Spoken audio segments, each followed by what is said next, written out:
Hey everyone, welcome back to our channel. Today, we're tackling a super practical topic: how to get a new Kaiser card for 2025. If you're a Kaiser Permanente member, you know how essential that card is for accessing healthcare services, appointments, and prescriptions. Maybe yours is lost, damaged, or just expired. Don't worry, I've got you covered with a simple, step-by-step guide. First things first, start by logging into your Kaiser Permanente account. Head over to the official website or open the Kaiser app on your phone. If you don't have an account yet, you'll need to create one using your member ID, which is usually on your old card or in any recent correspondence from Kaiser. Once you're logged in, navigate to the Member Services or Account Settings section. Look for an option like Replace your ID card or Request a new card. Click on that, and you'll be prompted to confirm your details.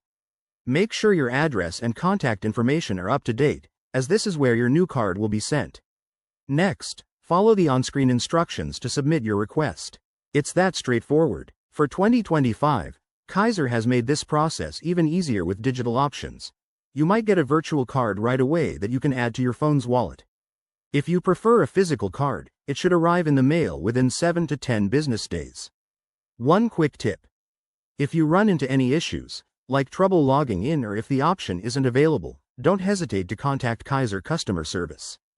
They're available via phone or chat and can guide you through it. Remember, keeping your card current is key to hassle-free healthcare. There you have it. Getting a new Kaiser card doesn't have to be complicated. If this video helped you out, hit that like button, subscribe for more tips, and drop a comment if you have any questions. Thanks for watching, and take care.